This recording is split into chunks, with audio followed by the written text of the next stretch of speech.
Bonjour à toutes et à tous, bienvenue sur notre chaîne Insufflons l'amour. Nous sommes Sophie et Anne-Sophie et nous vous accompagnons sur votre chemin d'éveil, de conscience et d'amour à vous. À travers cette série de rencontres, nous souhaitons vous apporter des ouvertures, des pistes pour vous rapprocher à votre rythme de votre essence authentique. Aujourd'hui, nous sommes ravis d'accueillir Xavier Murez. Xavier Murez est praticien en hypnose transpersonnelle et il est le créateur du superbe podcast Entre deux mondes. L'éveil spirituel de Xavier démarre en 2018 au décès de son père. Peu avant cet événement, il tombe, par hasard, sur un livre de Stéphane Alix, Lorsque j'étais quelqu'un d'autre. Ce livre lui ouvre les portes de l'existence d'un après et aussi d'un avant. Durant plus de 2 ans, il vit cette ouverture de conscience avec passion. Cela le mène même à quitter son travail et faire un saut dans l'inconnu. Quelques semaines après seulement, il découvre l'hypnose transpersonnelle dont il tombe de suite amoureux. Il devient praticien et s'offre alors la merveilleuse opportunité d'accompagner les gens à la rencontre de qui ils sont vraiment en tant qu'âme, ce qui les aide à comprendre ce qu'ils vivent dans leur vie incarnée. Xavier lance en parallèle le podcast Entre deux mondes, un autre pont entre notre incarnation et ces mondes subtils. Aujourd'hui, nous allons aborder ensemble le grand thème du retour à soi. Bienvenue à toi Xavier et merci d'être là avec nous. Eh bien, bonjour à tous et à toutes. On est vraiment très heureuse de vous retrouver aujourd'hui pour ce tout nouvel interview, cette toute nouvelle rencontre plutôt, cette conversation qu'on adore mener, toujours dans cette idée de pouvoir ouvrir les consciences, ouvrir le regard, activer le discernement aussi. Et aujourd'hui, on est super heureuse de t'accueillir, Xavier. Vraiment, merci d'être là, merci beaucoup de partager ce moment avec nous. Eh ben, merci à vous en tout premier lieu et c'est un plaisir pour moi d'échanger avec vous, comme on l'a déjà fait plusieurs fois.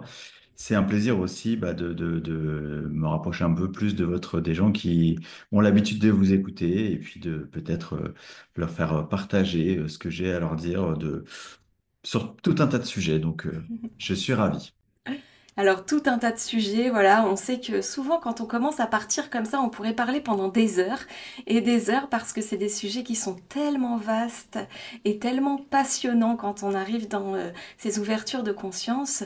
Là vraiment, on avait envie de revenir sur ce thème du retour à soi. Parce que possiblement c'est un thème qui te parle aussi pas mal avec ce que tu pratiques, avec l'hypnose transpersonnelle. Tu vas pouvoir nous en parler un petit peu de tout ça. Mais déjà, alors on va rentrer directement dans le cœur du sujet. Mais déjà, si on dit retour à soi, toi tu penses à quoi?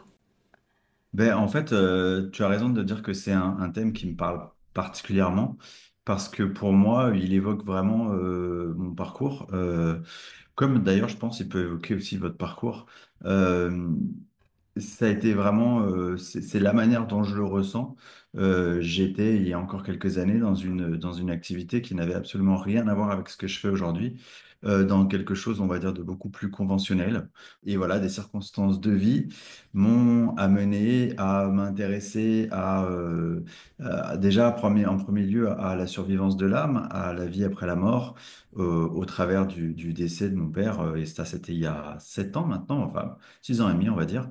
Et juste à ce moment-là, c'était fou parce que j'ai eu dans les mains un certain nombre de lectures sur ces sujets-là avant même qu'il décède. Et on peut dire que ça a été un choc. Alors évidemment, à la fois ce décès et tout le parcours de deuil, mais aussi presque et surtout, j'allais dire, toute le questionnement de l'éveil. Et puis quelque part, la compréhension du fait que on est bien plus que ce rôle du personnage incarné. C'est comme ça que moi j'aime bien l'appeler. On est bien plus que ça. À partir du moment où on en prend conscience, et bien quelque part on obtient une deuxième lecture. Et cette lecture, elle nous permet ce retour à soi, à ce qui me paraît être qui on est vraiment, c'est-à-dire évidemment cette partie de nous qui est incarnée, mais bien autre chose, et qui nous lie beaucoup plus les uns aux autres dans ce fameux concept d'unité.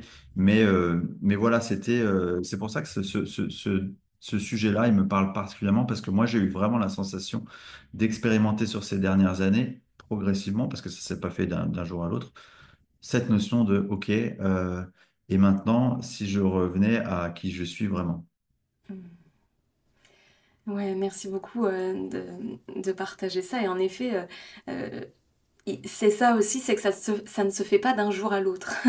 C'est qu'il y a aussi tout ce chemin et tout ce parcours. Pour toi, tu dirais que le déclencheur de ça, finalement, même si ton âme avait dû préparer ça avant, ou en tout cas parce que t'es tombé sur cette lecture du livre de Stéphane Alix avant le décès de ton père. Mais du coup, c'est cet événement-là qui a aussi déclenché quelque chose vers toi sur le retour à toi, justement, sur ce chemin-là.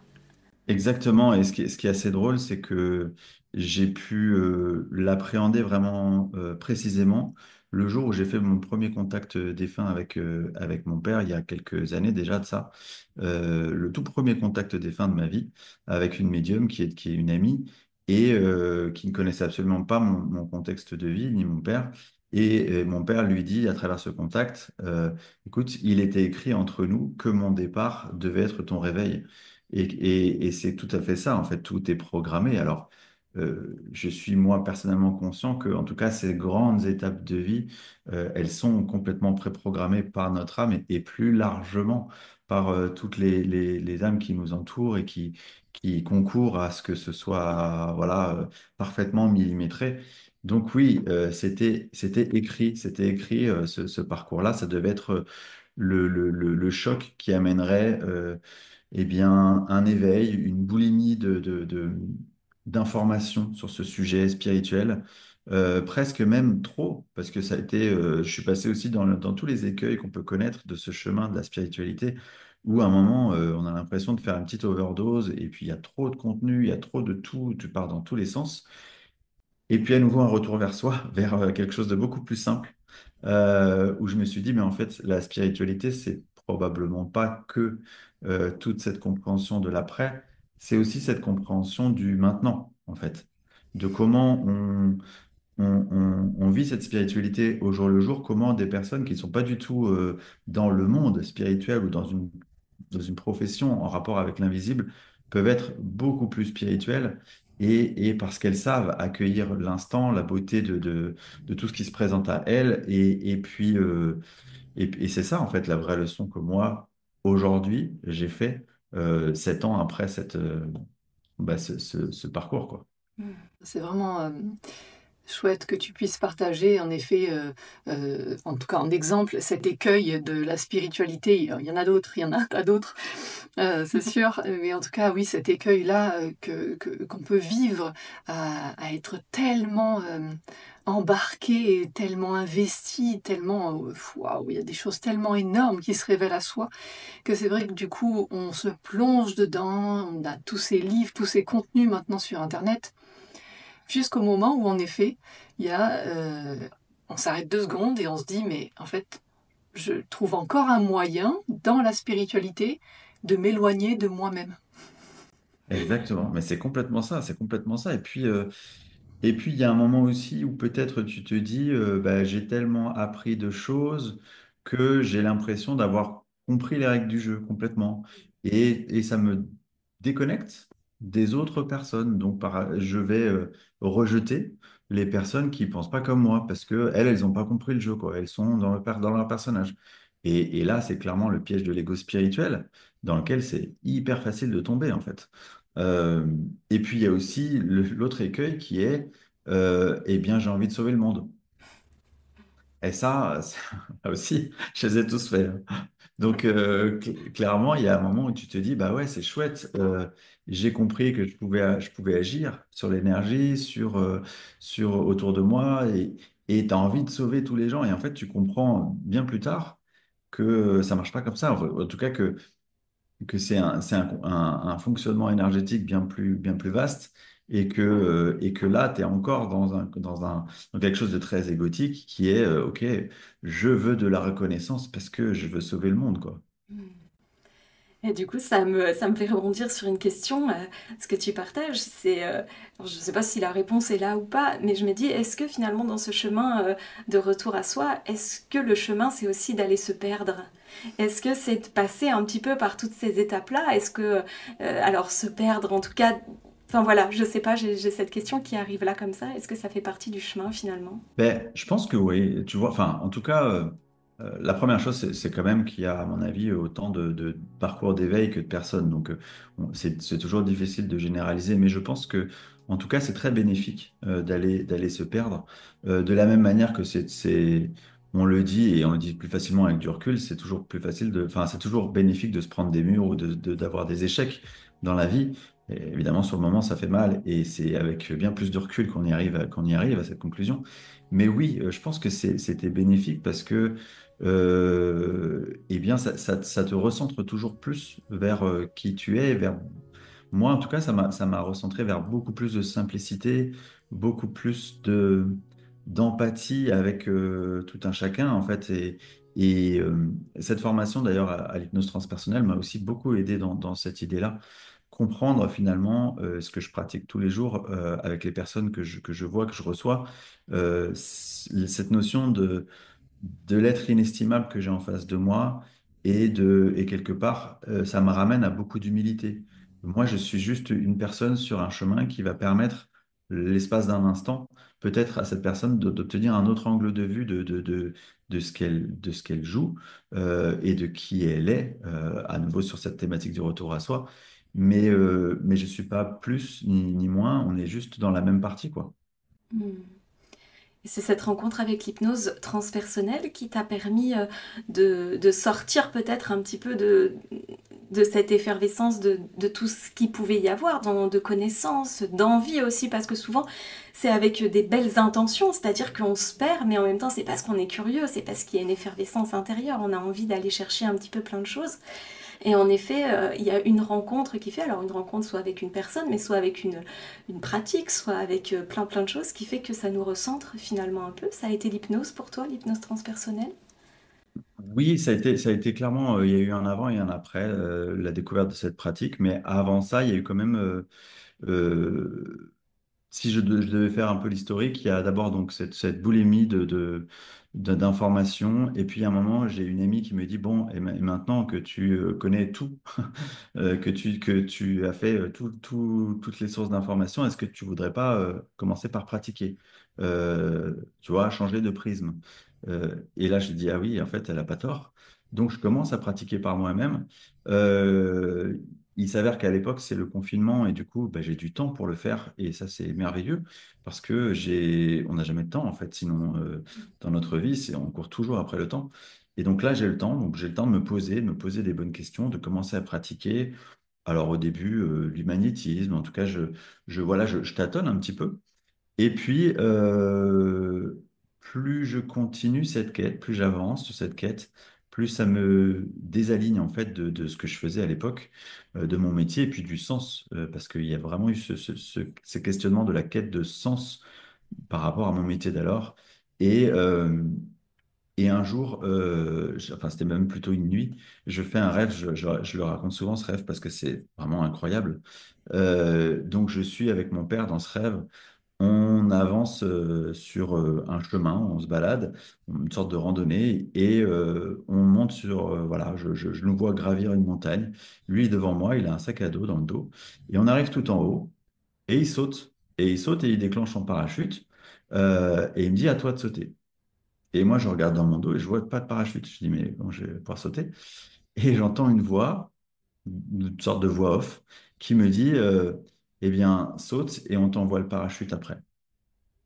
Et donc, la semaine d'après, la semaine suivante, je négocie mon départ avec mon entreprise sans savoir du tout ce que je vais faire. Vraiment, il y a eu un acte de foi avec le recul qui me paraît assez fou parce que je ne sais pas du tout où je vais. J'ai beaucoup plus de questions que de réponses. J'ai un enfant qui va bientôt naître. Euh, Évidemment, comme tout le monde, des crédits, voilà, pour toute le lot de la matérialité. Et puis, mais j'y vais parce que j'ai confiance et je me dis que de toute façon, tant que j'ai pas quitté ce que je faisais, je ne serais pas, j'aurais pas l'esprit pour trouver ce que je vais faire.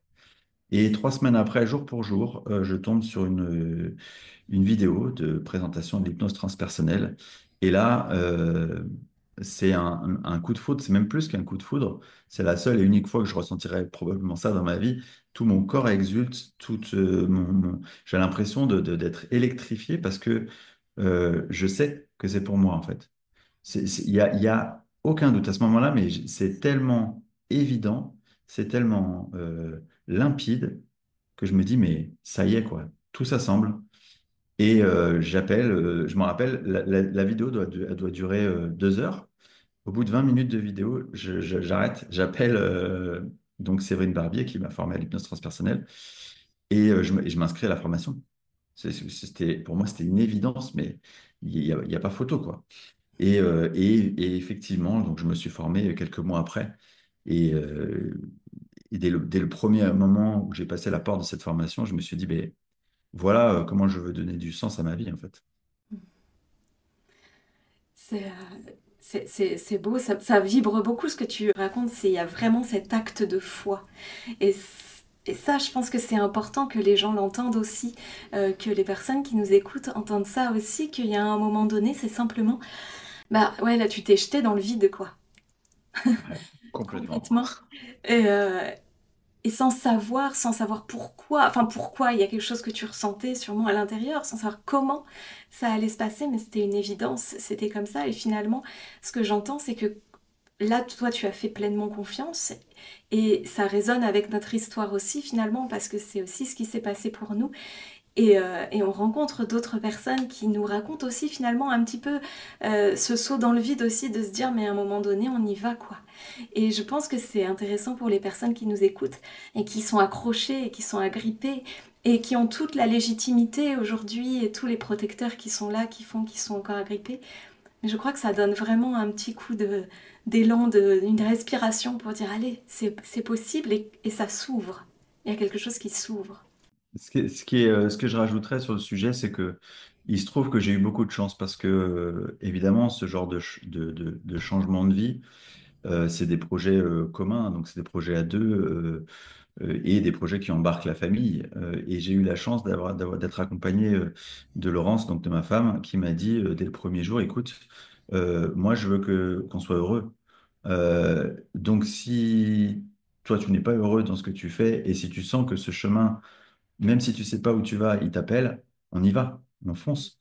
Il nous sera toujours possible de bifurquer à un moment donné si la route nous amène ailleurs.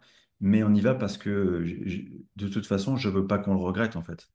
Euh, Prenons le risque d'être heureux finalement. Tentons la chance. Ben oui. Et elle a tellement raison. Elle a tellement raison. Et est-ce que du coup, selon toi, pour revenir justement à soi et puis entamer ce chemin-là, c'est important de sortir de ce qu'on appelle du mental? Ben, forcément, parce que à mon sens, le mental, il te ramène logiquement à ta zone de confort. Ta zone de confort, elle te ramène logiquement à tes peurs, en fait. Il y a un moment donné où pour moi, l'enjeu qui se pose, et c'est vrai pour tout le monde, hein, c'est est-ce que tu choisis d'écouter tes peurs ou est-ce que tu choisis d'écouter ton cœur? Et clairement, je dis pas que c'est simple, et en plus, c'est pas parce qu'une fois tu as choisi ton cœur qu'après tu peux pas écouter tes peurs. C'est un éternel recommencement, en fait, cette quête. Mais quand même, une fois que tu sais prendre du recul sur tout ça et te dire, OK, est-ce que je me sens d'aller dans les voies qui s'ouvrent à moi? Quelles sont celles qui activent mes peurs ou quelles sont celles qui activent mon cœur? Quelles sont celles qui activent de l'amour quelque part? Eh bien, ou de la joie? Eh bien, à partir du moment où tu as quand même cette possibilité de recul et de poser les curseurs, je pense que c'est quand même plus facile d'arriver à trouver des moyens de te diriger vers ce qui te plaît parce que quelque part, c'est ça l'idée. En fait, l'idée et c'est ce que je dis souvent aux personnes que je croise. En tout cas, mon retour d'expérience, c'est de dire, ben, si quelque part dans ta vie, tu vas vers ce qui te met en joie, que tu essayes même avec toutes les contraintes que tu peux avoir, de mettre voilà, des petites graines à un moment donné de joie un peu partout, faire des choses qui te mettent en joie, quelles qu'elles soient. Je pense que là, on se rapproche un peu plus de qui on est vraiment, on est dans le retour à soi. Donc, C'est tout à fait normal d'être dans le mental, ça nous arrive à tous quotidiennement, parce que aussi on est dans un contexte qui le favorise. Mais ce qui est chouette, c'est d'être capable à un moment donné de prendre du recul et de se dire, OK, là, tu es dans tes peurs, est-ce que tes peurs, elles sont justifiées? À quoi ça te ramène? Et s'il y avait un autre chemin, et quel pourrait être ce chemin? OK, et là, je choisis de l'emprunter, quoi. Mm. Mm. C'est vraiment ça, c'est cette notion d'oser prendre ce recul ou de la hauteur, comme on le partage souvent, et d'observer ces mécanismes en fait. Parce que c'est vrai que sinon on se fait vite engloutir par ce mental. Il peut prendre vraiment des proportions qui sont incroyables et il peut tout mener, tout diriger. Et c'est vrai que ça peut vraiment faire plonger. Après, il y a des moments de vie comme ça où ben, on a besoin de goûter à ça, en tout cas, au moins pour aller au fond, avoir un appui assez fort pour remonter après. Et c'est vrai qu'il y a des moments comme ça. Et c'est aussi important de rappeler que même quand on a déjà écouté son cœur, même quand on a goûté cet éveil, même quand on a fait ces expériences du soi, eh bien, on peut encore replonger. Il y a des moments où, en effet, le mental peut nous attraper, les peurs peuvent nous attraper, et on va replonger un peu. L'idée, c'est comment, finalement, de plus en plus vite, on sait remettre en place cette observation et de se dire, OK, donc là, ce sont tes peurs qui sont en train de parler. Est-ce que tu souhaites écouter tes peurs ou pas? C'est aussi un choix, finalement. On peut aussi avoir envie de dire, mais là, je vais peut-être aller au bout de ça, je vais goûter ça un peu, puis je vais voir, parce que là, de toute façon, ça me fait trop peur. Donc, autant aller un peu comme ça. Et c'est vraiment écouter ces aspects-là et trouver cet équilibre en soi. Et c'est une recherche permanente, finalement. Ce retour à soi, il n'y a pas un moment où on peut dire ça y est, je le tiens. Bah, c'est ça, en fait. C'est ça, t'as beau travailler tous les jours sur le sujet, t'as beau être dans une profession qui te permet d'aller aussi travailler sur toi, d'être en profondeur, il n'y a jamais un moment où tu es arrivé, en fait. Et c'est vraiment ça, un retour à l'humilité, encore une fois. Pour moi, c'est hyper important cette notion-là parce que c'est aussi la clé de dire bah, je suis comme tout le monde confronté à ça. Parfois, je décide d'y aller parce que c'est le chemin et parce que j'ai envie d'y aller tout simplement. Et puis parfois, j'arrive à prendre ce recul et à me dire ok, bon, je vais prendre l'autre chemin. Mais tout ça, c'est juste en fait. C'est ça, tout est juste, hein, c'est de l'expérimentation, c'est du jeu, on est là pour ça. Et en effet, c'est vraiment, ce qui est vraiment chouette, c'est de pouvoir observer, en tout cas, de voir les mécanismes, d'apprendre à se connaître de plus en plus pour pouvoir bah, faire ses choix en conscience, en fait. C'est juste ça, c'est pas faire bien ou pas bien, choisir le bon chemin ou le mauvais chemin, c'est juste faire ses choix en conscience. C'est tout à fait ça. C'est vrai que c'est le luxe, je dirais, que moi, je me suis offert à travers tout ce chemin d'éveil. C'est que maintenant, j'ai suffisamment de compréhension des mécanismes qui s'opèrent pour pouvoir les observer avec de la hauteur et arriver à avoir cette latitude pour me dire, OK, là, qu'est-ce qui se passe? Comment j'appréhende la situation et quelles sont mes options? Alors que, effectivement, peut-être que quand on n'a pas fait tout ce cheminement, on se laisse plus facilement embarquer et c'est moins facile d'avoir de la hauteur, en fait. Mm. Et tu as amené quand même une notion qui est aussi importante, qui est celle de la joie. Tu as parlé de la joie et souvent dans les retours qu'on peut avoir, des personnes nous partagent le fait de dire oui mais faire ce chemin-là, c'est douloureux, c'est compliqué, et en fait on essaye toujours d'amener le fait d'aller retrouver, d'aller contacter cette joie aussi qu'il y a à l'intérieur. Ça peut être une traversée, mais une traversée qu'on décide finalement joyeuse. C'est toutes les résistances qui entravent un petit peu ça. Mais ouais, mais pour moi, la joie, mais c'est fondamental. C'est-à-dire que la joie, c'est un dérivé de l'amour, en fait. Donc, quand tu es dans la joie, bah, tu es déjà purement pratique d'un point de vue vibratoire, tu es en fréquence élevée, donc tu es bien, le moment est agréable, tu goûtes à ce qu'il y a de plus beau de cette vie, et, et donc il n'y a vraiment pas de raison de ne pas s'offrir cette joie, en fait. C'est ça, surtout que il peut y avoir aussi cette fausse croyance quelque part que pour accueillir la joie, il faut que ça soit quelque chose d'assez gros, d'assez grand, parce que Hein. sinon on a cette espèce de... Quand je dis on, c'est d'une manière assez générale et comment est-ce que les choses ont été aussi inculquées dans nos programmes d'êtres humains, mais que si c'est pas waouh, ça n'a pas de valeur. Or, tout a de la valeur. La joie se trouve dans la plus petite des choses qu'on peut voir et qu'on peut ressentir. Nous, c'est comme ça qu'on Mais voit ça, mais... c'est exactement ça, tu vois, moi, je vous donne un exemple, mais vraiment très, très simple. Mon bureau donne sur un jardin avec beaucoup d'oiseaux, beaucoup de végétation. Ça me met en joie au quotidien, de simplement de pouvoir vous parler et en même temps d'avoir ce spectacle-là sous les yeux. Je trouve ça magnifique. Et ben ça, c'est extrêmement simple en fait. Enfin, il n'y a pas plus simple en fait. Et c'est ça, j'ai envie de rebondir sur ce que tu partages, là, sur cette vue que toi tu as.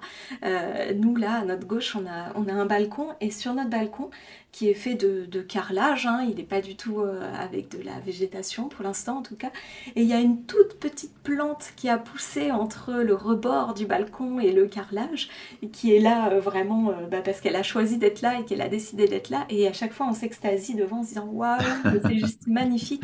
Et en fait, c'est juste pour rebondir aussi sur ça que c'est vraiment partout. On peut trouver de Ouais. la beauté et de la joie en tout, en fait. Et que ça fait partie du chemin, j'ai l'impression. Ouais, et puis moi j'aime bien dire aussi que euh, toute cette joie, tout ce côté profiter de l'instant, c'est aussi beaucoup ce quoi sont faits nos enfants, enfin les enfants de manière générale. Moi j'ai deux garçons de 7 et de 4 ans. Quand je les vois s'extasier des petites pousses, des légumes qu'on est en train de faire voilà, grandir tout doucement, je me dis, eh ben, ouais, ils ont tout compris en fait. Tu Mm. vois, c'est exactement ça.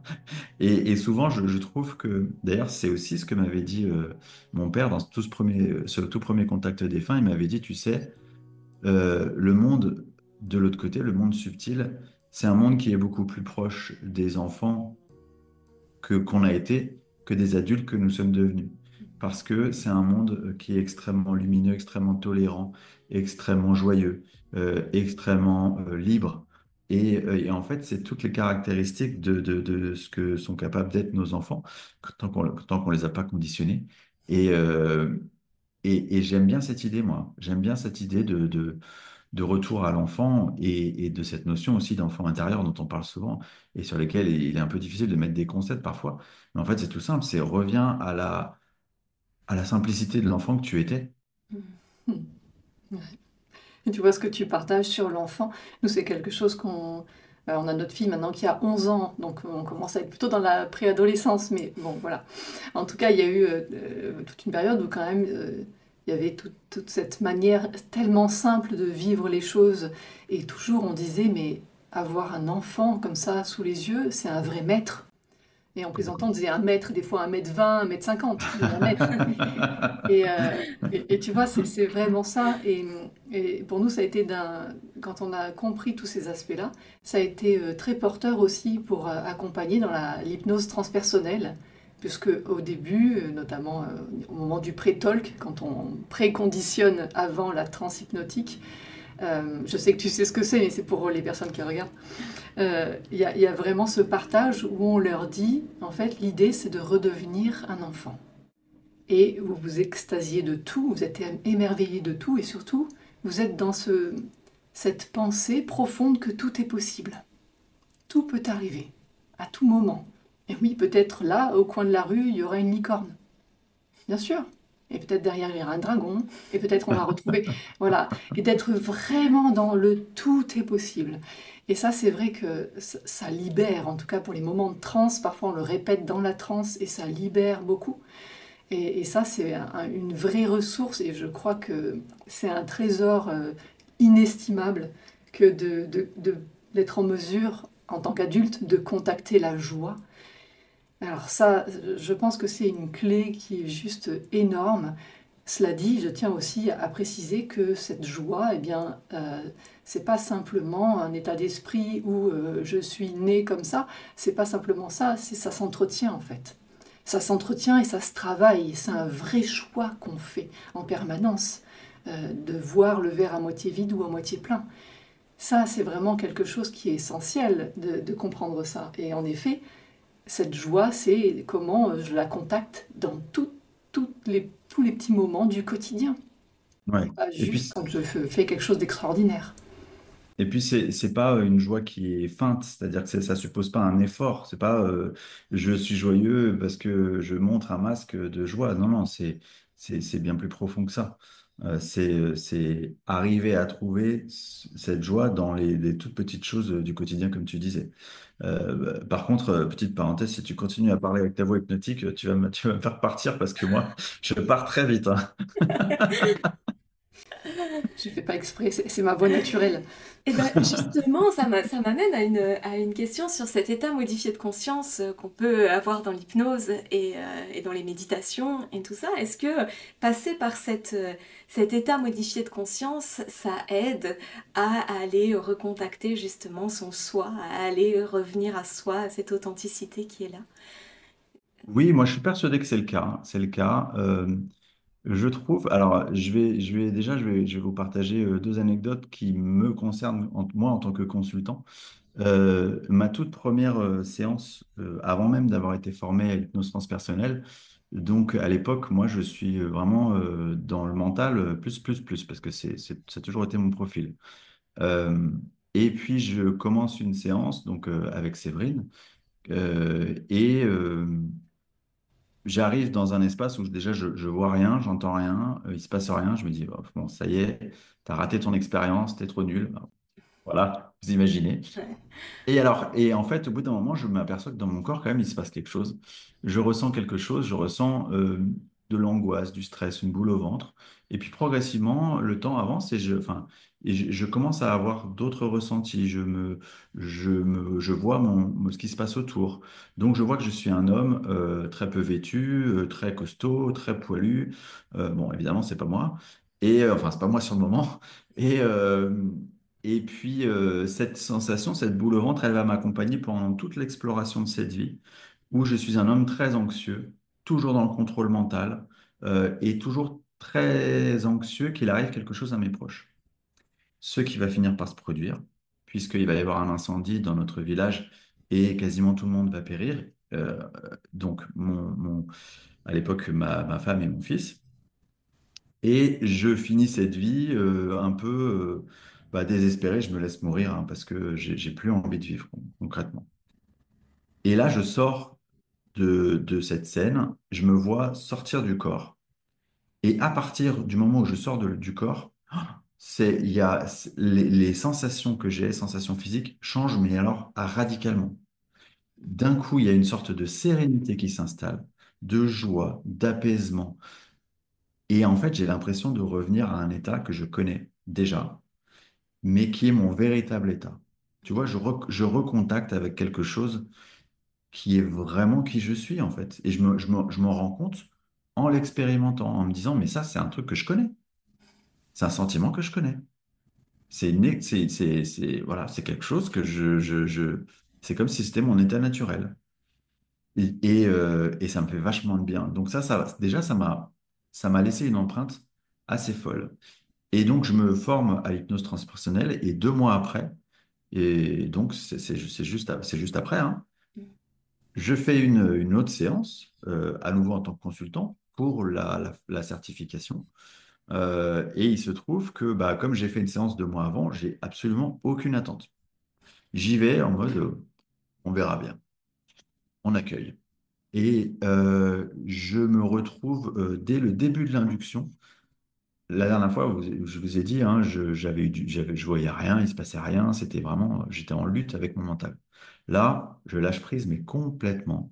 J'ai l'impression d'être en lévitation. Et j'entends même plus la voix de la personne. Je suis dans un espace baigné d'un amour inconditionnel. Mais alors un truc, souvent avant cette expérience-là, je me suis demandé ce que c'était que l'amour inconditionnel. Parce que pour moi, c'était un concept où je me disais, mais est-ce que ça se rapproche de l'amour que tu peux ressentir pour tes enfants, par exemple?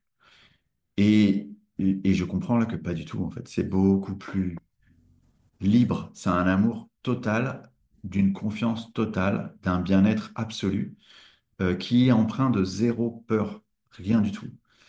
Et je comprends, en fait, qu'on me fait expérimenter ça pour me faire comprendre aussi quel est notre véritable état, notre véritable nature, en fait. Et ce qui est fou, c'est que dans cet état-là, j'ai l'impression je suis moi, mais je suis aussi tous les autres. Je suis, alors, c'est très difficile de mettre des mots parce que ça correspond pas au concept de notre ego incarné, mais en tout cas, c'est d'une bienveillance totale, de quelque chose d'hyper profond, de très serein, très apaisant. Et cette expérience-là, elle va me changer à tout jamais. Parce que j'ai compris, en fait, de ce jour-là, ça s'est resté vraiment gravé en moi, parce que j'ai la sensation d'être retourné l'espace de quelques dizaines de minutes dans cet état qui est qui on est vraiment, en fait. Et c'est très précieux pour moi d'avoir ressenti ça pour accompagner les gens à travers cet espace, parce que je comprends ce qu'ils peuvent ressentir. Et donc, j'en reviens à ta question, après avoir fait moult détours. Oui, clairement, pour moi, cet état modifié de conscience, il nous ramène de manière évidente à qui on est vraiment. Mais merci pour ces partages parce que en t'écoutant, nous aussi, on est absorbés. J'ai les poils qui se dressent comme ça parce que ça vient vraiment résonner, ça vient vibrer. Et cet amour inconditionnel, comme tu dis, c'est...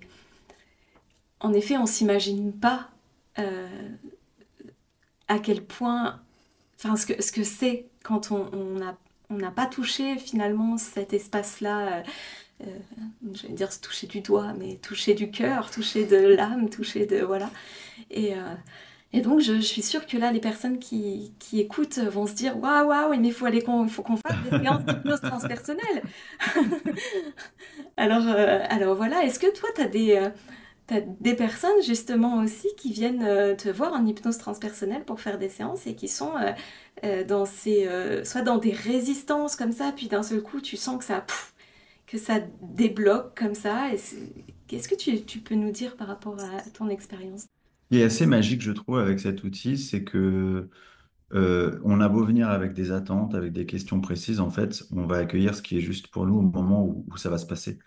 Et souvent, c'est ce qui se passe, en fait. C'est-à-dire que les personnes viennent avec des questions, avec des volontés peut-être très égotiques, ce serait péjoratif, mais en tout cas de vouloir mettre des compréhensions sur des choses, des événements, ou de la projection sur ce qui peut se passer, et en fait, une fois qu'elles sont dans cet état-là, il se passe tout autre chose. Et ce qu'elles avaient prévu, bah, ça se passe complètement différemment. J'ai souvenir comme ça, j'en ai pas mal des souvenirs comme ça, mais j'ai souvenir comme ça d'une séance en présentiel où une personne vient avec beaucoup de questions et puis se retrouve une fois en état de modifié de conscience où il se passe pas grand-chose. Et moi, en tant que praticien, je me dis, bon, il se passe pas grand-chose. Est-ce qu'il y a de la résistance? Est-ce qu'il y a du mental? Qu'est-ce qui se passe? Bon, on est habitué hein, en tant que praticien parfois bah, à ramer un petit peu dans le jargon, c'est-à-dire que bah voilà, on sent qu'on peut pas passer par la porte, alors on essaie de passer par la fenêtre et puis après par la cheminée. Bon, il se passe pas grand-chose. Et à un moment donné, d'un coup, elle me dit, oh là là, je sens mes grands-parents qui sont là. Et en fait, effectivement, dans l'entretien, elle m'a dit elle avait été élevée principalement par ses grands-parents et que ça avait été vraiment un amour incroyable. Et qu'elle vivait encore dans la nostalgie, où c'était encore quelque chose de souffrant, cet espace-là. Et donc, dans cette séance-là, elle a pu ressentir la présence physiquement, les étreindre physiquement, ressentir leur parfum, ressentir tout simplement leur présence. Et c'était incroyable, d'une densité émotionnelle incroyable. Il s'est passé rien d'autre que ça dans cette séance, absolument rien d'autre. Elle a eu aucune réponse à ces questions. Mais simplement le fait de vivre ça, c'était merveilleux en fait. Donc ce qui est ce qui, je trouve, incroyable dans cette pratique qui est la nôtre, c'est que on vient avec beaucoup de questions, on repart toujours avec des choses qui sont exactement ce dont on a besoin au moment où on fait cette séance, et on le comprend après, en fait. Hmm, c'est ça. C'est ce que j'allais dire, même si sur le coup, parfois, c'est pas tout de suite compris. Ça, parce qu'au début, il peut y avoir l'ego qui s'empare un peu du oui, mais bon, j'ai pas eu mes réponses, ou voilà. Ça nous est arrivé, nous, sur une séance notamment, où c'était un peu oui, mais j'ai pas eu mes réponses que je voulais, etc. On dit, franchement, laisse poser. Attends, C'est ça. laisse vivre un petit peu et tu verras quelques jours, peut-être quelques semaines, quelques mois peut-être, parce qu'on sait que c'est multidimensionnel ces séances et qu'elles apportent vraiment quelque chose de très particulier et de tellement juste que, enfin, heureusement que c'est pas nous qui le guidons parce que cette justesse-là, enfin, je veux dire, on ne guide pas, on accompagne dans l'état modifié de conscience, c'est clair, mais après derrière, nous, on peut pas forcer les choses. Et c'est ça qui est juste magique et qui fait que c'est exactement l'information que la personne devrait recevoir. C'est parce que justement, ça vient de bien plus haut. Et ça, c'est vraiment chouette. Ouais. Ouais, c'est une pratique qui est merveilleuse. On invite vraiment les personnes à aller regarder justement cette hypnose transpersonnelle et puis voilà, d'explorer, d'aller regarder aussi ce que fait Séverine Barbier, du coup, qui est quand même la fondatrice de cette méthode, de cette pratique qui est super. Et donc voilà, et finalement, c'est aussi... Alors voilà, c'est un chemin pour ce retour à soi. C'est aussi vraiment le chemin finalement entre ces mondes, entre le monde du visible, entre le monde de l'invisible. Et ça, c'est aussi quelque chose qui te parle. Tu as vu ma transition un petit peu Ouais, pour très habile, parler hein. de ton superbe podcast, parce que nous, on a eu la chance de pouvoir voilà, participer au podcast que tu donnes Entre deux mondes. Et on adore et on aime beaucoup écouter aussi tous les intervenants que tu invites.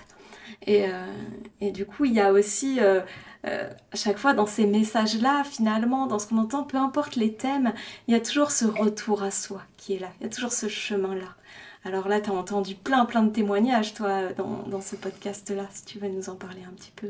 Ouais, déjà, déjà à l'origine de ce podcast, quand je le lance en décembre 2021, donc ça fait déjà 3 ans et demi, un peu plus, euh, il y a l'idée de me dire, et si je racontais euh, le- cet espace invisible avec mes mots, et de manière à en faire quelque chose d'assez simple et d'assez facile à concevoir pour tout un chacun. Parce que, je vous ai dit, hein, j'ai été dans cette boulimie d'informations, cette quête qui s'arrête jamais.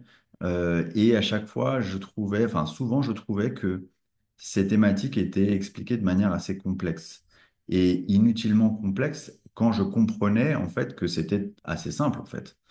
Et donc je me suis dit, eh bien, déjà, si je commençais à écrire et puis à raconter avec mes mots ma compréhension des choses, peut-être que ça parlerait à deux, trois personnes. Et j'ai été surpris du fait que ça parle à beaucoup de gens. Et puis au bout d'un moment, je me suis dit, ben, ça serait aussi chouette de présenter les personnes qui, sur mon parcours, ont eu une importance dans cette compréhension, dans ce cheminement.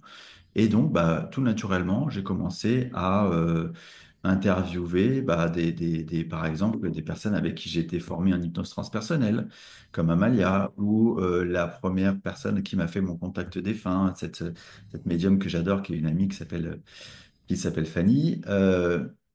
Et puis, progressivement, en fait, bah, toutes les personnes qui ont été sur mon chemin. Et puis j'accueille encore 100 épisodes après, parce que c'est maintenant, j'en suis à 100 interviews, et ben, des profils très divers et variés qui ont tous en commun déjà cette pratique de quelque chose en lien avec l'invisible, et puis aussi des cheminements qui, moi, m'inspirent beaucoup, me plaisent à faire partager, parce que je trouve qu'il y a forcément des échos euh, qui sont trouvés chez les gens qui écoutent. Je trouve que c'est très apaisant, peut-être très rassurant, tu vois, d'entendre ces parcours, partage d'expériences, de comprendre les doutes qui ont été sur le chemin, de comprendre bah, la foi qui nous a accompagnés pour nous lancer, et puis aussi notre pratique quotidienne et notre manière de concevoir ce rapport à l'invisible. C'est pour moi, enfin, c'est mon hobby favori, le podcast. J'y passe un temps incroyable et je suis vraiment très, très heureux de mettre en avant des gens qui, pour moi, sont sincères dans leur démarche, qui ont une vraie éthique de travail et qui ont des choses à raconter, tout simplement. J'invite vraiment toutes les personnes qui nous écoutent à aller regarder, à aller écouter ton podcast. On va mettre de toute façon tous les liens sous la vidéo. Et voilà, parce que c'est hyper, ouais, hyper intéressant. Ça ouvre, voilà, ça ouvre à plein de choses. Donc merci de l'avoir créé. Ça, Bah, merci d'y avoir participé, hein. mais nous, toujours partantes pour parler de tout ça. Et justement, ça me fait venir aussi à cette notion de l'invisible et de se dire finalement, dans ce chemin-là, il y a un moment donné où on fait confiance à ce qu'on ne voit pas, on fait confiance à son ressenti. Et, euh, et je crois que tu viens aussi, tu disais, voilà, il y a eu un basculement dans ma vie où finalement j'ai quitté mon emploi aussi, j'ai quitté, voilà. Euh, Peut-être c'est une interprétation un peu erronée, mais je pense que du coup, ta vie d'avant était plus, un peu plus dans les clous, si on doit dire, On peut dire ça, oui. hein, un On petit peut peu dire plus, ça. voilà, plus conditionné. Et puis, à un moment donné, quelque chose se passe, mais c'est aussi lâcher le mental. Je me dis que c'est faire confiance. Alors oui, acte de foi, et du coup, faire confiance à l'invisible et se laisser surprendre. Ouais, c'est ça. Bah, en fait, c'est aussi c'est faire confiance à l'invisible et c'est se faire confiance à soi aussi, en se disant que si ce quelque chose nous appelle, c'est qu'il y a probablement quelque chose à aller comprendre.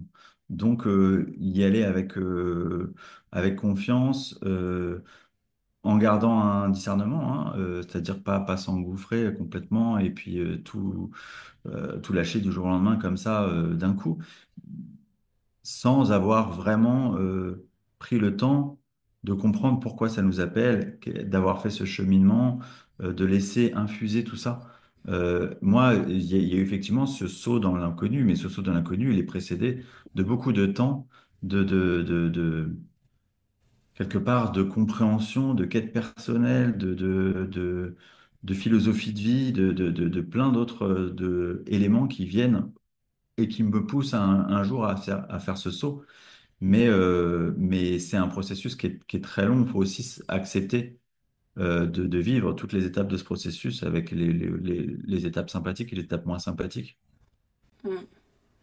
C'est ça, c'est tout un chemin, tout Mm. un processus. Et c'est aussi, encore une fois, je le répète, mais c'est important pour les personnes qui nous écoutent d'entendre aussi que si on est là aussi aujourd'hui, et en toute humilité, à notre place, là, de toi, un praticien d'hypnose transpersonnelle et créateur de ce podcast et de ce qu'on partage là aussi, et puis nous, de ce côté-là, c'est aussi parce qu'il y a un moment, il y a eu toute cette observation, il y a eu... Ça s'est pas fait comme ça en un claquement de doigts. Et que je le dis avec beaucoup d'humilité aussi, c'est pas pour dire ah ben nous c'est mieux parce qu'on a osé, ou Bien pas sûr. du tout. C'est juste qu'on est à un moment donné à un chemin et il y a quelque chose de toute façon qui se pose là en disant presque tu n'as plus le choix. Enfin, euh, C'est tout bien à fait sûr qu'il y a ça. toujours le choix, Mm. mais en même temps, voilà, il y a quelque chose qui pousse comme Oui, ça. quelque chose qui te pousse à te dire, à te mettre en action dans une direction donnée. Tu as toujours le choix de pas te mettre en action, mais ce choix, il vient te travailler au fond de toi parce que il crée un symptôme de mal-être ou quelque chose qui vient appuyer quotidiennement dans ben, je me sens pas bien, je résiste en fait à quelque chose qui est l'appel de mon âme, tout simplement. Donc, il y a un moment donné où tu es appelé à ça. Et il faut y aller. Hmm. Est-ce que ça fait partie des thèmes principaux des personnes qui viennent à toi en séance, c'est d'aller retrouver un petit peu cet être cet être authentique, j'ai envie de dire, de qui on est vraiment. Est-ce que c'est... Exactement. Ben, c'est drôle que tu dises ça parce que moi il y a aussi beaucoup de mes séances qui sont des séances avec médium parce que ben, j'imagine que les gens qui vous écoutent le savent probablement, mais je le redis, dans nos séances il y a grosso modo deux manières de faire. Soit la personne vient à nous pour être hypnotisée par elle-même et vivre ce voyage, cette dimension expérientielle de ce voyage. Soit la personne choisit de passer à travers médium pour tout un tas de raisons qui peuvent être soit parce qu'elle a peur d'être justement trop contrôlante et donc que cette expérience se passe pas comme elle le souhaiterait, soit parce qu'elle a aussi besoin d'entendre quelqu'un d'autre lui raconter ce qui elle est, cette vision, cet autre angle de vue de sa vie. Et c'est exactement moi, ma philosophie à travers ces séances. Et j'en ai encore vécu une ce matin qui était extrêmement belle parce que donc dans ces séances-là, la personne qui vient en tant que consultante ne va pas être hypnotisée. C'est une médium, en l'occurrence, parce que moi je travaille qu'avec des femmes, je ne sais pas pourquoi. Et c'est une médium qui va se connecter donc à son énergie et faire toute cette séance en son nom. La médium, évidemment, ne connaît absolument rien de la personne au préalable, elle a juste l'information de son prénom. Et donc là, on commence cet exercice et dès la fin de l'induction, la médium me dit, bah, je suis en présence donc, la consultante et elle m'amène sur un lieu métaphorique. Et elle me dit, elle m'amène sur l'espace de qui elle est vraiment. Et dans cet espace-là, ça fonctionne par petites scénettes. Elle me montre, elle me dit, je reprends mes notes, elles sont là à côté. Euh, Elle me dit, je suis à la fois, qui je suis vraiment, c'est à la fois quelqu'un qui aime à réfléchir et à comprendre les choses. Je suis aussi très manuel parce que j'adore faire les choses de manière minutieuse avec mes mains. J'adore aussi accompagner les gens à dénouer leurs problèmes, aussi bien physiques que psychologiques. J'ai une fibre artistique et j'ai en mon être profond une vraie capacité télépathique avec les gens parce que je suis très sensible et je l'ai toujours été. Et donc, elle va nous dépeindre en fait qui elle est vraiment en tant qu'âme. Et on va repartir de là pour dire maintenant, ça c'est qui je suis vraiment. Et il y a l'être incarné. Et cet être incarné, voilà ce qu'il a vécu dans son enfance, voilà ce dont il a hérité de son arbre généalogique, qui fait que, il y a d'autres programmes qui sont venus s'installer, d'autres couches de l'oignon se sont superposées. Et il est temps maintenant de réaccéder à qui tu es vraiment. Et donc de nettoyer ces couches. Et donc on est allé à la rencontre de cette personne à l'âge de 13 ans, où elle avait vécu quelque chose de particulier. On est allé à la rencontre de ses ancêtres, de ses aïeux, qui ont vécu aussi des choses particulières et qui ont marqué donc tout l'arbre. Et on a nettoyé tout ça, l'objectif étant évidemment qu'au final, qu'à la sortie de cette séance et qu'après intégration de tout ce qui s'est passé, elle puisse se rapprocher au plus près de qui elle est vraiment. Et c'est rigolo parce qu'après cette séance, je me suis dit, mais tiens, c'est marrant, c'est vraiment l'exemple le plus évident du retour vers soi. C'est ouais, ça me parle beaucoup parce que j'avais justement une question qui arrivait aussi, qui m'est descendue là, de me dire finalement est-ce qu'on revient à soi ou est-ce qu'on se crée finalement? Est-ce qu'on crée ce soi? Et bon, voilà, après, encore une fois, c'est une question qui peut être très ouverte, mais je pense que l'exemple que tu viens de donner donne aussi des jolis axes de... Ben ouais, c'est ça, c'est un peu, quelque part, c'est un peu des deux.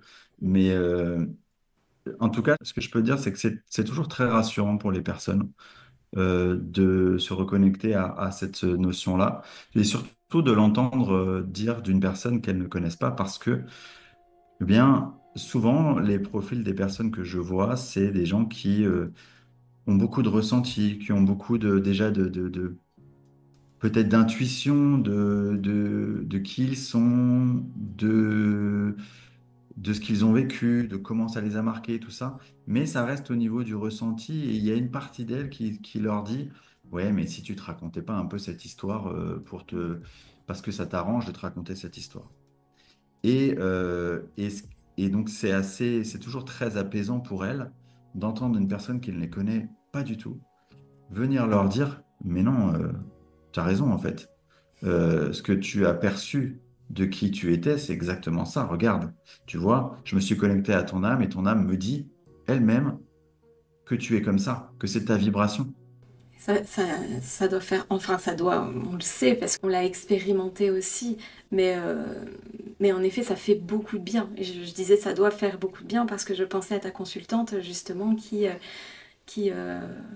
voilà, ça va infuser certainement, mais en effet il y a quelque chose qui s'ancre du coup, enfin qui redevient présence, qui se réaligne dans la présence. Exactement. Et d'ailleurs, le message de conclusion de cette séance de la part de sa conscience supérieure, hein, de qui elle est vraiment, c'était justement de dire, maintenant, ça y est, on va ouvrir le vrai chapitre du retour à soi, de qui tu es vraiment.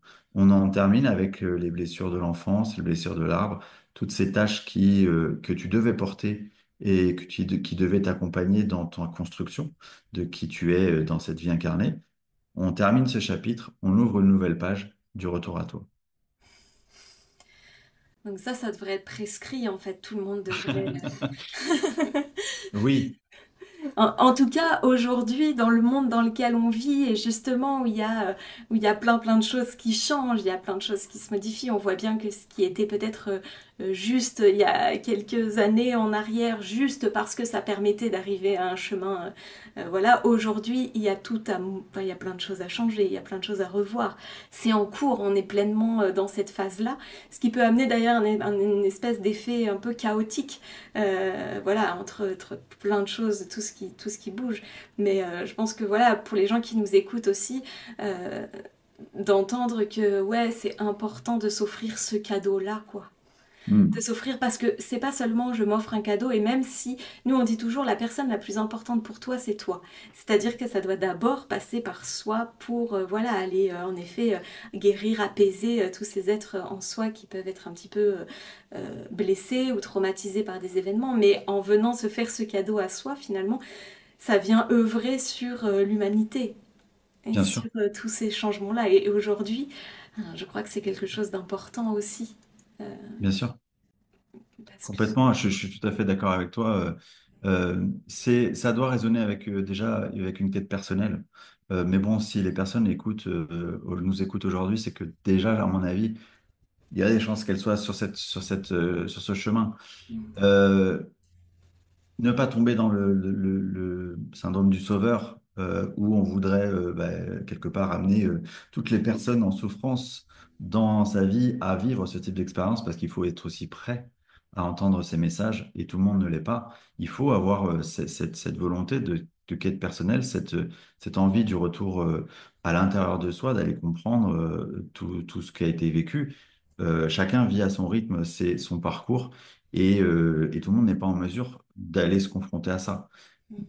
Il faut déjà avoir quelque part cette capacité de recul sur les choses.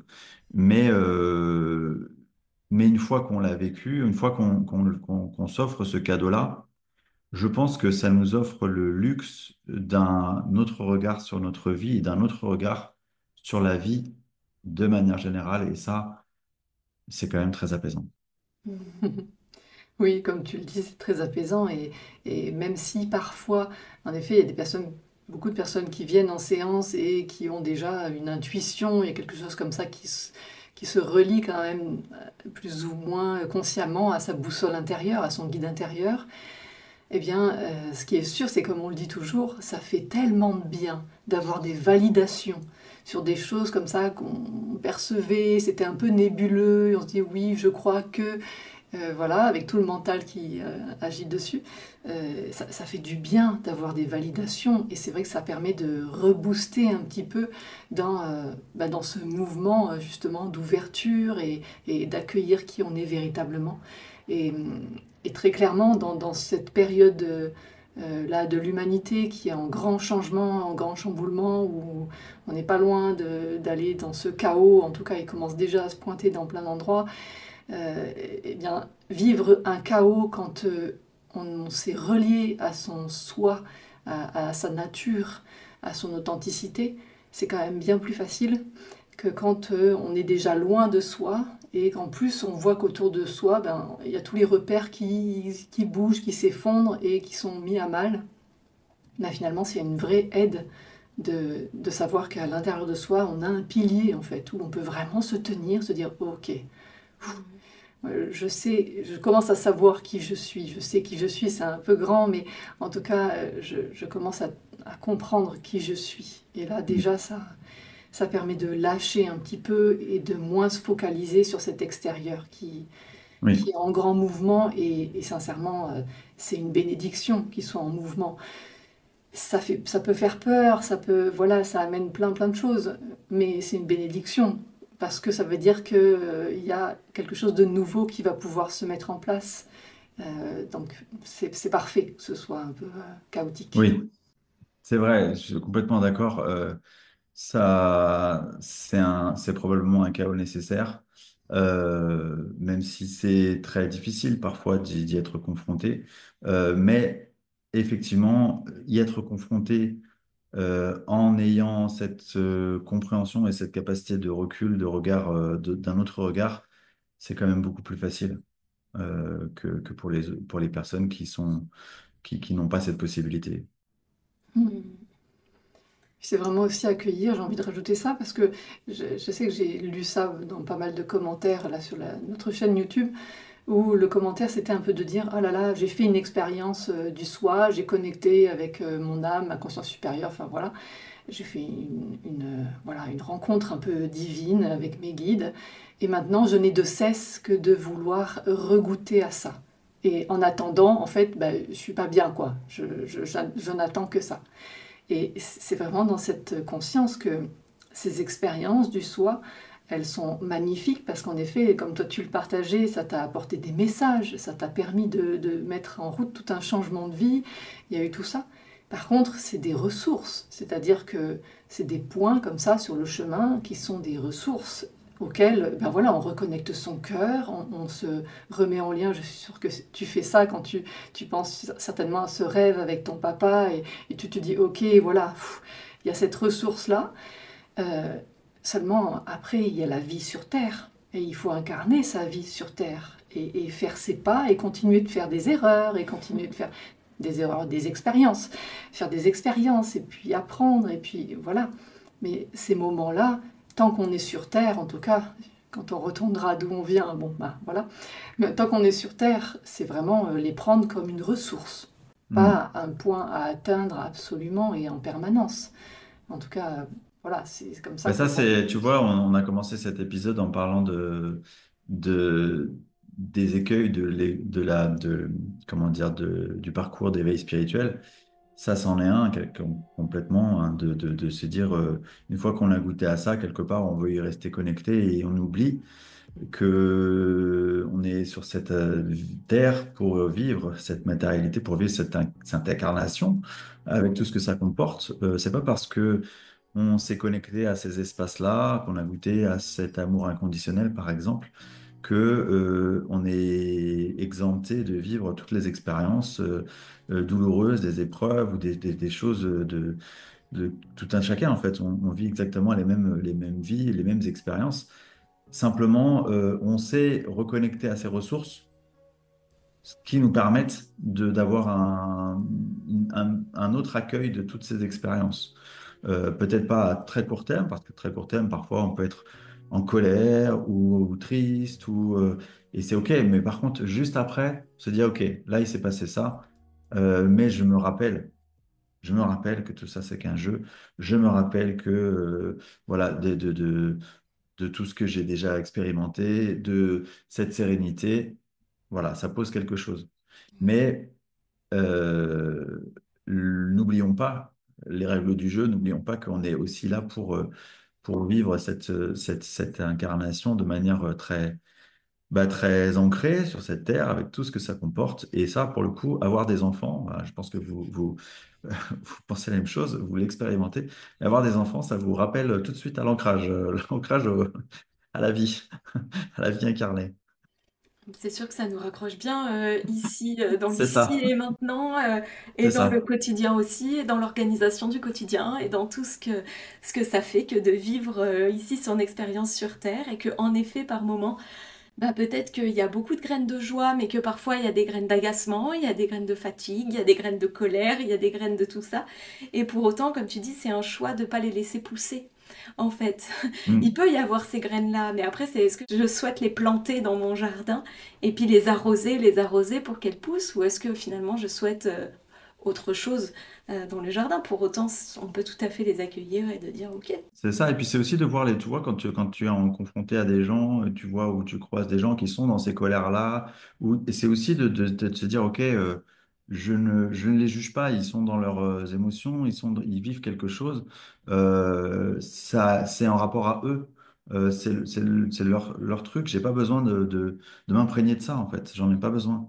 Donc, hop, je prends un peu de distance par rapport à ça, ça, c'est hyper agréable parce que moi qui étais souvent, je me tenais à distance justement parce que dans mon ancienne vie, parce que j'ai été trop emprunt aux émotions et trop, ça me prenait trop tout simplement. Donc je me mettais naturellement à distance. Ben, maintenant, je sais que ça ne m'appartient pas et je leur laisse en fait. Et surtout, je ne les juge pas, toutes ces personnes.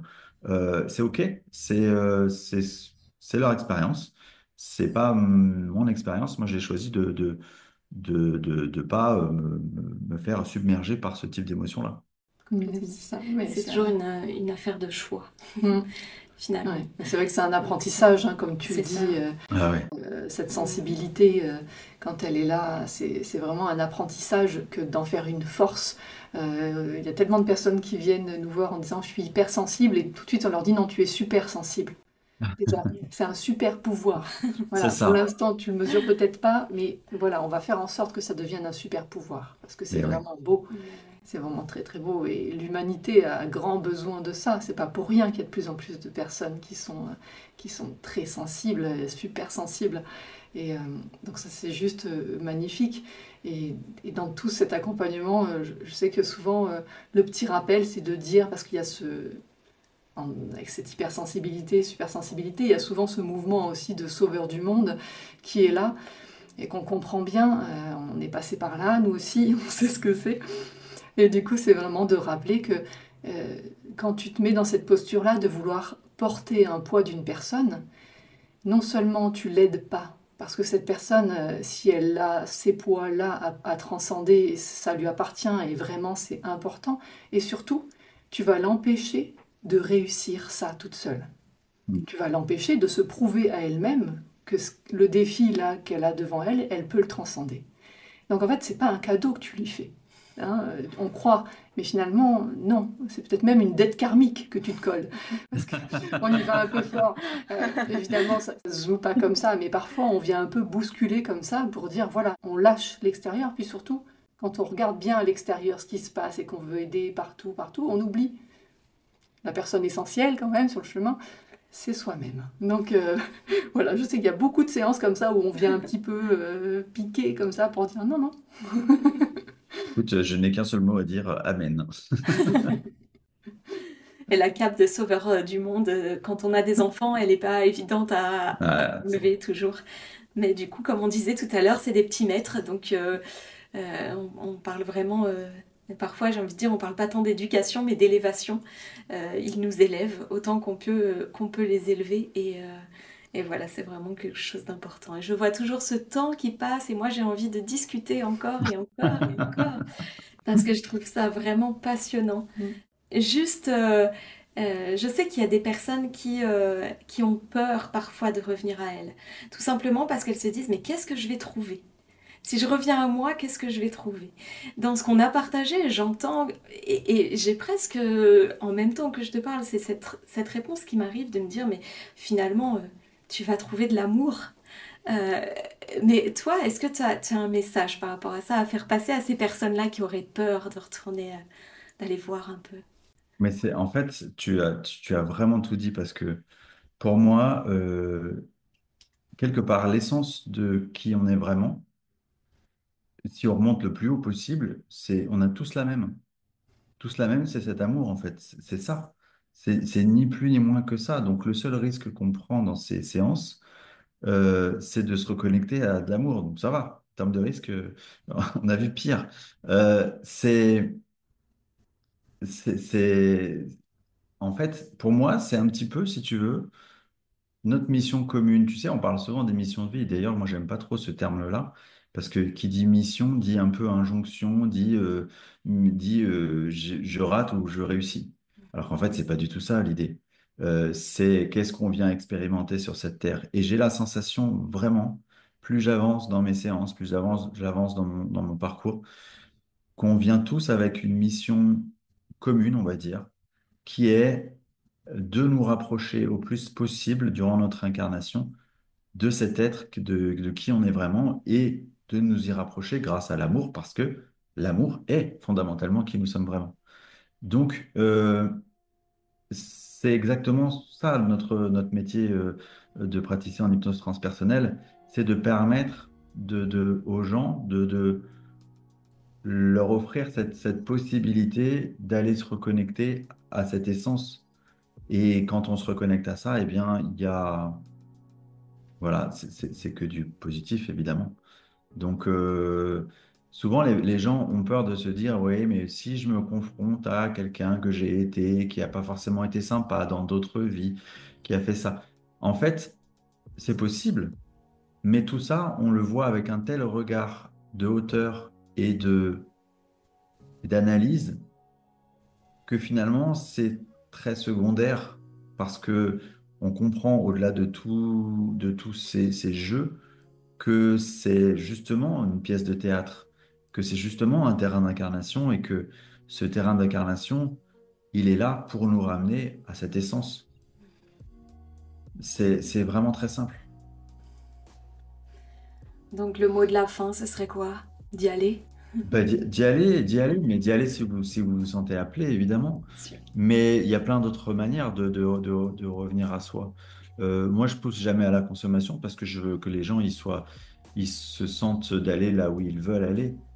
Par contre, je les invite à essayer par différentes manières qui les appellent à ce retour à soi, à se reconnecter à qui ils sont vraiment parce que il y a un avant et un après, c'est évident. Je le constate tous les jours. Donc, que ce soit cette pratique ou bien d'autres, euh, il faut se permettre, s'autoriser à ce retour à soi. C'est merveilleux. Et si, je n'arrête pas d'avoir des questions, après j'arrête. Mais, et si tu avais juste une clé un peu pratico-pratique là à donner, à offrir aux personnes qui nous écoutent pour ce retour à soi, est-ce qu'il y en a une qui te vient comme ça? Bah, écoute, je leur redirai ce qu'on s'est dit tout à l'heure parce que pour moi, comment est-ce que concrètement au quotidien, on peut se rapprocher de qui on est vraiment? Tout simplement, aller vers ce qui vous met en joie. Il y a toujours des choses qui vous mettent en joie. Euh, Même si votre vie, elle est triste, même si vous êtes en dépression, même si il y a pour moi toujours une petite étincelle de quelque chose qui va vous mettre en joie. À partir du moment où on fait ce chemin de ce qui nous met en joie vers ce qui nous met en joie, pour moi, on commence ce retour à soi. Donc, si il y a de la joie, forcément, ça nous mène à de l'amour, forcément, ça nous mène à qui on est vraiment. Donc voilà, tout simplement, moi je dis, parce que c'est ce que j'essaie de faire, aller vers ce qui vous met en joie. Bon, c'est un message qui nous parle et je sais que ça va parler aussi aux gens qui nous écoutent. Merci, merci beaucoup pour tous tes Merci à vous. partages. Merci pour tes conseils, pour tes clés pratiques aussi, puis pour tous ces partages d'expériences. Je sais que ça va beaucoup résonner et que ça va vibrer dans pas mal de personnes qui vont nous écouter. Donc merci infiniment pour ta présence et pour tout ça. Ben, merci infiniment pour votre invitation. Et puis, voilà, c'était un vrai plaisir, comme d'habitude. Et puis voilà, on se retrouve tout bientôt pour d'autres moments comme ça de partage où on permet d'ouvrir le regard, d'activer peut-être des clés de conscience, d'activer des vibrations et de connecter la joie parce que c'est aussi ce qu'on aime dans ces moments de partage, c'est que voilà, on échange, on discute et pour nous, ça nous procure beaucoup de joie. Donc voilà, on vous dit à très bientôt et on vous embrasse. Merci. À bientôt.